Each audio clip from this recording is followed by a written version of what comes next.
जय श्री राम दोस्तों, कैसे हो आप सब। आज के इस व्लॉग में आप सभी का स्वागत है। दोस्तों आज का व्लॉग बिना स्किप किए आखिर तक अवश्य देखिए। बहुत ही स्पेशल और अद्भुत व्लॉग है आज का। बहुत ही इंपॉर्टेंट वीडियो है सभी हनुमान जी और नीम करोली बाबा जी के भक्तों के लिए, क्योंकि आज मैं हमारे पूज्य श्री नीम करोली बाबा जी से जुड़ी एक सच्ची घटना एक भक्त द्वारा जो शेयर की है वो मैं आप सभी से शेयर करने वाला हूँ। रोंगटे खड़े हो जाएंगे। ध्यान से सुनिएगा, ध्यान से, आपको पता चल जाएगा कि क्या है महिमा हमारे पूज्य श्री नीम करोली बाबा की। आखिर तक जरूर देखिएगा। वीडियो पसंद आए तो लाइक और शेयर करना ना भूले। नए हो तो चैनल को सब्सक्राइब करें। जय श्री राम का नारा लगाकर बेल आइकॉन को अवश्य दबाएं, ताकि आने वाले नए नए इंटरेस्टिंग व्लॉग्स हमारे फैमिली से जुड़े हो, Q&A वाले हो, या फिर ऐसी प्रभु से जुड़ी कोई कथा क्यों ना हो, आप सबसे पहले देख सके। सबसे पहले दोस्तों उन भक्त को धन्यवाद जिन्होंने ये अनुभव हमें भेजा है। उनका नाम है विकास बिस्वास, जो गुवाहाटी आसाम से बिलोंग करते हैं। तो उनका अनुभव आप ध्यान से सुनिएगा और अपने विचार कमेंट के माध्यम से मुझे अवश्य बताइएगा। 29 दिसंबर 2016 को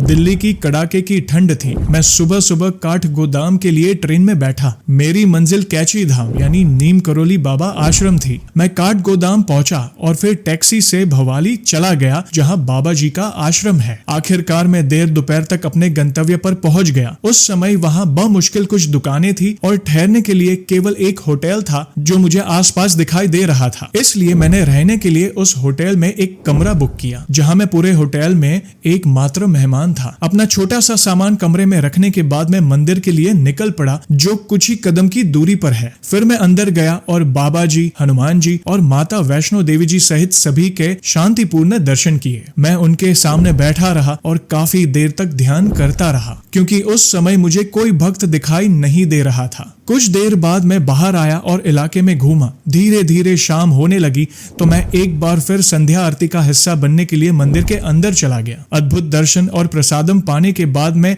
कुछ किताबें और बाबा जी की तस्वीरें खरीदने के लिए कार्यालय गया। मंदिर का मुख्य द्वार बंद करने का समय हो गया था, इसलिए मुझे मंदिर से बाहर जाना पड़ा। शाम के लगभग 7 बजे थे और बाहर सब कुछ सुनसान दिख रहा था, क्योंकि दुकानदार दिन भर के लिए अपना कारोबार बंद करने के लिए तैयार थे। मैं रात के खाने के लिए उपलब्ध भोजन के बारे में पूछने के लिए पास के एक ढाबे पर गया। उन्होंने मुझे सुझाव दिया कि उस समय उनके पास जो कुछ भी था ले ले और वे जल्द ही बंद हो जाएंगे। चूंकि हमें इतनी जल्दी रात का खाना खाने की आदत नहीं थी, लेकिन मुझे फैसला लेना था। आखिरकार ढाबे के मालिक ने मुझसे कहा कि वह मेरे कमरे में खाना भेज देगा और फिर मैं अपनी सुविधा अनुसार उसे ले सकता हूँ। फिर मैं रात के खाने का बिल चुकाने के बाद होटल में अपने कमरे में अंदर चला गया। चूंकि यह दिसंबर का महीना था, इसलिए मैं भोजन को अधिक देर तक पड़ा नहीं रख सकता था, क्योंकि ठंड काफी थी। इसलिए मैंने कुछ देर बाद अपना खाना खत्म किया। सोने से पहले मैंने होटल वाले से कहा कि मुझे जल्दी जगा देना, क्योंकि मुझे काठ गोदाम से सुबह ट्रेन पकड़नी है। वह लड़का बहुत छोटा था और शायद किशोर अवस्था में था। मैंने सोने की कोशिश की, लेकिन इतनी जल्दी बिस्तर पर जाने की आदत नहीं थी। कुछ देर बाद मुझे बेचैनी महसूस होने लगी।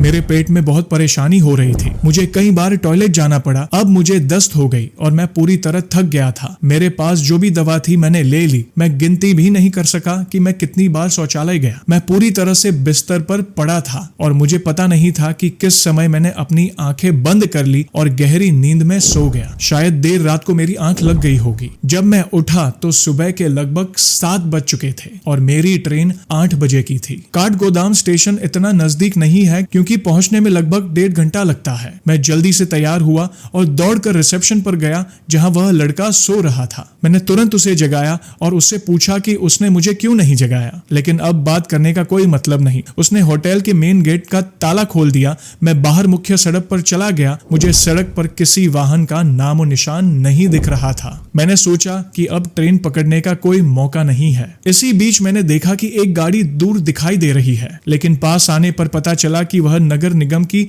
कूड़ा गाड़ी है। इस बीच 15 मिनट और गुजर गए। मैंने पूरी उम्मीद खो दी। मैंने बाबा से मेरे लिए कोई रास्ता निकालने की प्रार्थना की। तभी अचानक मुझे एक वाहन आता हुआ दिखाई दिया। वह वैगनर कार थी। मैंने उसे रुकने का संकेत दिया, लेकिन वह आगे निकल गया। फिर कुछ दूरी पर वह रुक गया। मैं उसकी ओर दौड़ा और देखा कि ड्राइवर की सीट पर एक सज्जन अकेले बैठे थे। उसने मुझसे मेरी मंजिल पूछी। मैंने उनसे भावली छोड़ने का अनुरोध किया, जो ज्यादा दूरी पर नहीं है और वहां वाहनों की संख्या अधिक है। वह सहमत हो गया और मुझे कार के अंदर बैठने के लिए कहा। जल्द ही मैंने उन्हें अपना परिचय दिया और पूरी कहानी सुनाई। जब उसे मेरी ट्रेन का समय पता चला, वह थोड़े भी आशावादी नहीं थे, लेकिन उन्होंने मुझसे कहा कि वह मुझे काठ गोदाम छोड़ देंगे। समय इतनी तेजी से भाग रहा था कि मुझे ट्रेन पकड़ने की उम्मीद ही नहीं थी। मुझे लगा कि मेरी ट्रेन छूट जाएगी क्योंकि समय बहुत कम था। अचानक जब हम रेलवे स्टेशन के बाहर पहुंचे तभी ट्रेन का प्रस्थान होने का समय हो गया था। मैंने गाड़ी से उतरकर तुरंत उन्हें धन्यवाद दिया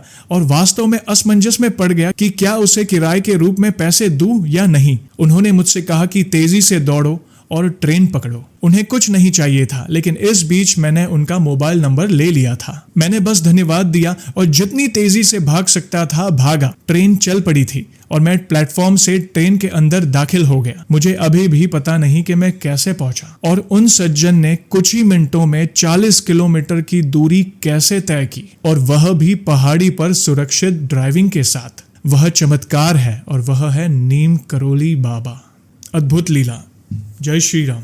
दोस्तों, कैसी लगी ये घटना आपको? मुझसे रहा नहीं गया, मैंने सोचा क्यों ना आप सभी से इन भक्त का अनुभव आप सभी से शेयर करूं। बहुत महिमा है कैची धाम की, बहुत महिमा है हमारे पूज्य श्री नीम करोली बाबा की। अद्भुत लीला है। वे कभी भी अपने भक्त को संकट में नहीं देख सकते।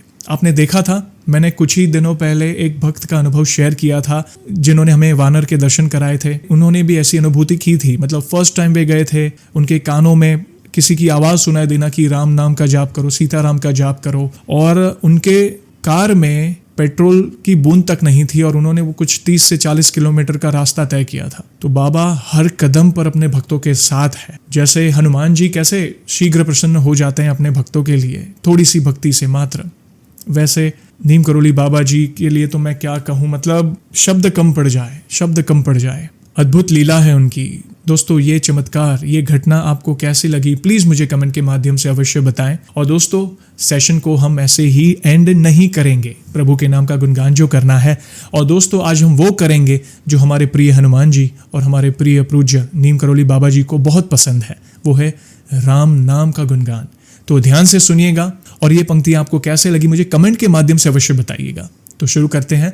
बोलिए सियावर रामचंद्र की जय, पवन सुत हनुमान की जय। तीनों लोक अरु चार धाम में अवधपुरी सा धाम न दूजा। सब कामों को साधने वाला राम के नाम सा नाम न दूजा। राम के जीवन से ये जाना, राम के जीवन से ये जाना, जीवन सा संग्राम न दूजा। राम की सेवा राम की पूजा, छोड़ हमें कोई काम न दूजा।